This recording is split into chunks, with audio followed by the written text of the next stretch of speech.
Hello, and thank you all for coming out to Exchanging Notes, the interviews. Today I have the pleasure of conversing with Terry Fallis. Terry is a singular and landmark constructing author.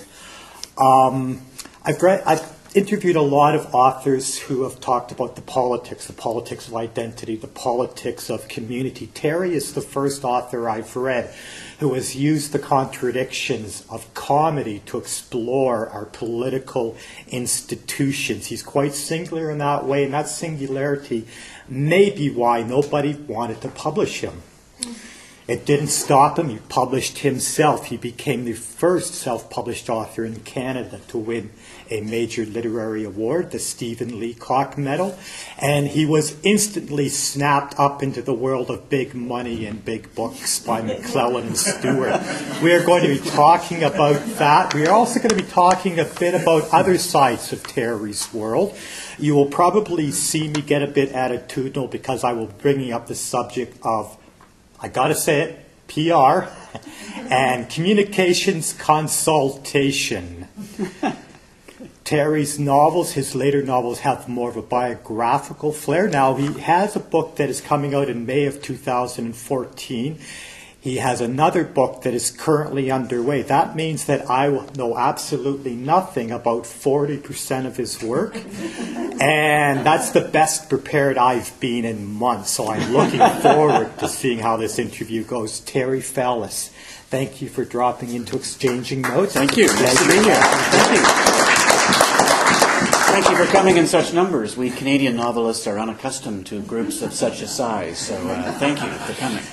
Cool thing is the people watching the video can't see the crowd, so they think there's like 3,000 people. There are a lot. I would figure between 3,700 and 4,200. I would think so, yeah. Category. Let's talk about the genesis of the best laid plans. You summarize the basic dilemma in Canadian politics as being the battle of the cynical political operators versus the idealist policy wonks. Did politics always strike you that way? Was it always amusing, or did you find it more amusing and funny as you progressed? No, I think there's plenty. I think there's humor in everything, but I wasn't really injecting humor into politics. I don't think. I think I was more revealing it and unearthing it, but with a purpose. To me, I look at those first two novels, The Best Laid Plans and The High Road, as satire. As opposed to comedy. Nothing against comedy. I read a lot of comedy, and I love comedy. But comedy, it seems to me, has perhaps a narrower goal. Comedy makes you laugh. Satire makes you laugh, but if it's working well, I think it ought to make you think. And my intention with those first two novels was not to set fire to democracy and politics and walk away from it. I consider them to be my love letters to Canadian democracy. I wanted to use humor to get us to look differently at how we practice politics in this country, perhaps to illuminate a different path that we might take and embody those aspirations and principles in the character of Angus McClintock. Now, if I had written a rage-filled nonfiction polemic about my views on politics, you'd be interviewing somebody else here tonight. So to me, it was my way of getting my point across was in a way by stealth, by cloaking my views in a funny story and in the minds and voices of characters you might come to like as the story unfolds. So I do hope that people will take a moment and give passing thought to the issues that underlie the story. Thank you. Now tell us about your self-publishing and your marketing strategies. How did you approach self-publishing? In as few words as possible, what sort of general strategy did you follow? A strategy born of ignorance, naivete, and innocence. I just thought that it would be easier for me to find a real publisher if I could give them a book to read rather than a 400-page stack of manuscript. I mean, I didn't really know what I was doing, so I just thought I could self-publish it and try and build an audience for myself, on my own, in the hopes that I would self-publish once. and that with that book I could try and break through and get a traditional publisher. So to build an audience for it, 8 months before the novel was in my hands, the first thing I did is I podcast the entire novel chapter by chapter.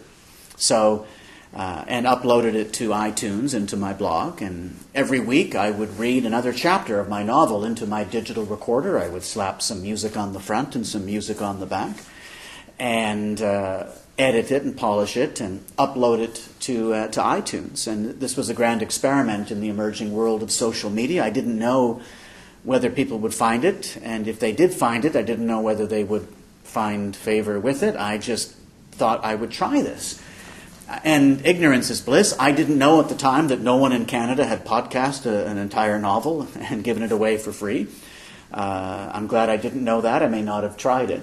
And each week I could watch the numbers start to climb. And I started to get emails from people in other parts of the world. I kind of thought only Canadians might have an interest in the novel. Frankly, I was unconvinced Canadians would have an interest in it. But I got emails from all around the world, from Scotland, from Indonesia, from Australia, from England, from Spain. It was really what gave me the resolve to carry on with the self-publishing process.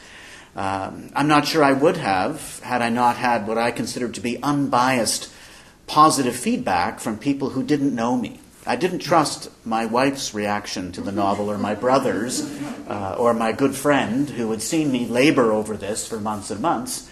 They said it's great, you should carry on, it's really good. And I was chuffed momentarily, and then thought, well, what are they really going to say? I was going to say, this is terrible, you should keep your day job. So it was really the external views from listeners in other parts of the world that led me to push the big red button and spit out a copy of the self-published novel in September of 2007. Now, you were unable to say goodbye to your characters, Daniel Addison and Angus McClintock. You brought them back for a sequel, The High Road, in 2010. Yeah. Tell us about characters. Are they real to you? Where do they come from? Do you make them up, or do they just appear? I think probably the most accurate way of the options you've given me is that I make them up. Some of them are composites, perhaps, that have come together from people I have met in my life, but many of them are pure inventions that I can shape in a way that allows me to tell the story I want to tell most easily and most clearly, and I hope in the most compelling way. So they are invented, and they are real to me now. What have they taught you?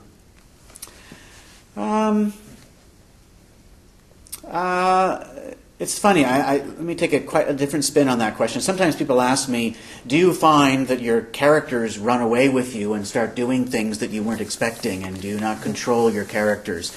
And lots of writers will speak in that way, that the story just went off in this direction. I had no control over it. And that's not how I write. I am very much in control of the story. And the story is completely conceived in almost every detail before I write the first word in the manuscript. So there's very little thinking done while I'm writing. I'm able to devote all of my questionable cerebral powers on constructing sentences and doing the writing.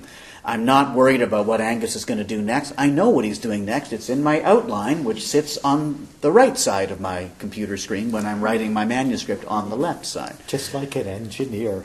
Well, it's my engineering roots that have led me to work that way, I think. But Up and Down came out in 2012. David Turner leaves his job, politics, to work at an international PR firm. Yeah. Let's talk about public relations. Everything is public. I'm telling you, Terry, when I was growing up, we didn't have public relations. Nobody gave fill in the blank what anybody else thought about them. Now it's all public relations. And I have to tell you, this is the part where I get attitudinal. I don't know if I trust you people. Should I trust you as somebody in PR? Why should I trust you? I think the public relations world has given us plenty of reason not to trust us. I think I like to practice what I call the new PR, and I talk about that in the novel a little bit. To me, certainly the emergence of social media has put the importance of transparency and authenticity front and center in society, not just in social media, but in all aspects of our society. And we're starting to see that seep into politics when you see Justin Trudeau and others, Elizabeth May, saying things that politicians wouldn't typically say, but they're being very transparent. So I think if public relations is being practiced professionally and as it's supposed to be practiced, you ought to be able to trust what you read in a news release. There are plenty of practitioners who gild the lily a little too much, and I talk about that in the novel, but it need not be practiced in that way. Now you have your 4th novel coming out in May. It is called No Relation. I know nothing about it, except it's somehow about the question, what's in a name? And it centers on the story of a copywriter named E-A-R-N-E-S-T Hemingway. 2 M's. 2 M's in Hemingway. Tell us about this book. Why are you writing it? What is it about? Well, the genesis of this novel is a meeting I had with a client in a lawyer's office in downtown Toronto probably 15 years ago. And there was a labor dispute going on, and I was there as a communications advisor. And the labor lawyer on the file was a guy named Brian Mulroney. It was not the Prime Minister, Brian Mulroney. It was another Brian Mulroney. And as soon as I was introduced to him, what was flashing through my head was, what hell must your life be like now that you're in it? At the time, Brian Mulroney I think he was actually in power, so it must have been longer than 15 years ago. But I said, every time he introduces himself, and your name is, it's Brian. Brian Mulroney. Brian Mulroney. And then questions come and jokes that he will have heard thousands of times. And I thought, wow, how that would change your life to be burdened with a famous name. You are currently working on your 5th novel, tentatively entitled Poles Apart. All I know, it is a satire exploring quality of the sexes. Now, the battle of the sexes was really the battle of the 20th century. It appears to be slowing down, winding down a bit. What do you have to tell us about that we really want to know? Well, I think probably the message is that it may feel like it's winding down, but that women still have an awfully long way to go before they're considered equal. So you may have picked up a slight feminist strand in my first 3 novels. That comes out in a much more overt way in the 5th novel that I'm working on now. Not the one that's coming out in May, but the one I'm working on. And so those are issues that I've always been interested in, and being very active in the student movement in my youth. I somehow was elected president of the Students' Union at McMaster and got very active in the national and provincial student movement. And there's a very strong feminist stream in the student movement, and that affected me quite a bit. And I was mobilized around those issues. So this is my look at those issues. So it's about I haven't really got the elevator pitch for it, but picture the most popular feminist blogger in the world, made popular by Oprah Winfrey, talking about a post on this blog on her show, and then crashing all the servers. But it's written by the blog is called Eve of Equality, and everyone assumes it's written by a woman. It's actually written by a young man whose name is Everett. Although no one knows it's a man, and he doesn't think a man ought to be on the front lines of the women's movement. Women should be there, and they should be supporting in the back. So he writes this blog, and he writes it in his apartment, living above a high-end strip joint. And it's called Poles Apart because as he's working on his blog post, the pole from the club comes up and attaches on his floor, and it's underneath his desk. So the pole is vibrating and squeaking under his foot as he's writing the world's leading feminist blog. So the fun kind of flows from there, and eventually he's outed. And anyway, I haven't started writing yet. I'm still in my mapping and outlining stage. But you were a pioneer when you self-published and used social media to get the word out in 06, 07. And you professionally work in the area of social media. Is there anything you could share with us in terms of, in 2013, what you see on the landscape that makes sense for writers who are trying to get the word out about their writing? Yeah, very good question. Well, I know a course that's being taught starting in November, but there's lots of things. I think there's never been a better time for a writer, as far as the tools they have at their disposal to push their writing out. There's lots of things that you can do, and I would not suggest you do all of them, but to think about doing some of them, I think, makes some sense. Podcasting for me was, I love podcasts. I listen to podcasts a lot. I carry around on my iPhone a subscription to probably 20 or 30 podcasts that I listen to each week. So there's an audience out there of people who listen to audio, homemade audio. So I'm a big fan of giving away stuff for free in a different format.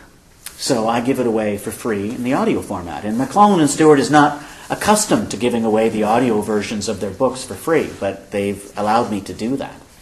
And I think we've sold more books because I have given away the audio version for free, because people listen to it and they like it and they want to own a copy of the book. And these are people who would probably normally never have seen the book or come across it. So I'm a big fan of podcasting. Facebook and Twitter and Pinterest and blogs and blogging, those are all platforms that allow you to create an audience. I don't mean a huge audience, but you should be thinking about, in the social media world, think about quality, not quantity. If you've got 40 people reading your blog or listening to your short story or your poetry on iTunes, and then people are spreading it around, 40 people is 40 people who wouldn't have been listening to it if you were sitting at home not pushing it out in some way. So I think you should explore the platforms that are available and that match your personality, because authenticity is important. You need to be who you are, and you can't be somebody different when you're online. You want to be who you are. So lots of things that you could do, and doing what Ariane is doing, and talking to other, doing readings at places. She was just telling me she's doing readings at bars and things like that. There are open mic nights that are available, and these writer groups like this are wonderful for helping to get the word out as well. But really, at your own laptop computer, you've got access to a lot of eyeballs if you know how to use them, and stick to it. You can't sort of do it once or twice, because you need to respect the following that you are building up, and that means feeding the beast. So whether it's chapters of your novel or short stories or audio versions of some of your work or just your musings about your writing life, if people like what you're doing, they will stay with you. And you're doing that. Doing a lot of the things you recommended, yes. Yeah. You, I think, must be a believer in serendipity when Oh, you kidding? all this stuff rushes at you and just things happen. Yes. And I remember when you were in the workshop and you were mentioning that there was some previous to, I think you were required when you were investigating or researching the Leacock Medal, that you had a certain number of Yes. of books that were left over from, and it was just sitting in a... Can you tell us that story?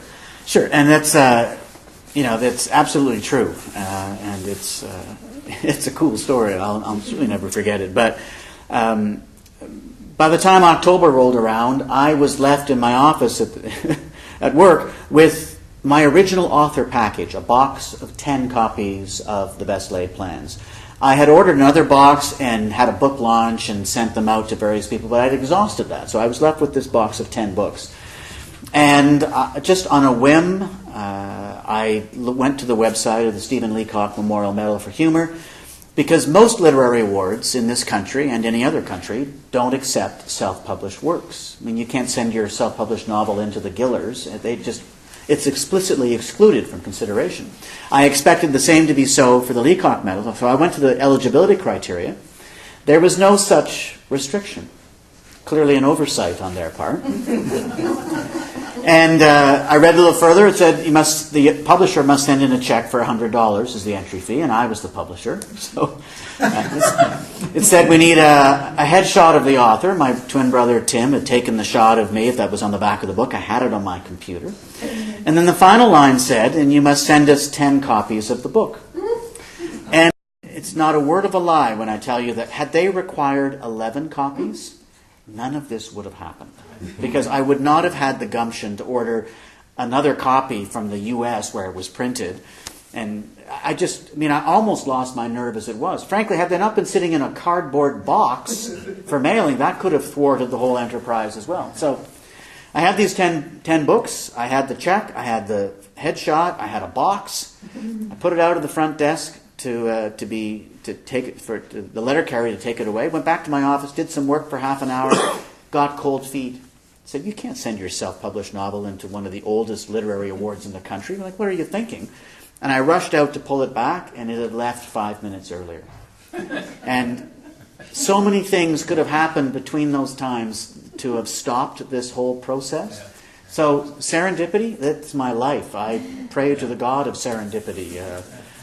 It's been, as I say, I feel like I've exhausted my lifetime allocation of good fortune. I'll be very careful getting down off this stool. I just keep waiting to buy a car or something. Terry, thank you very much.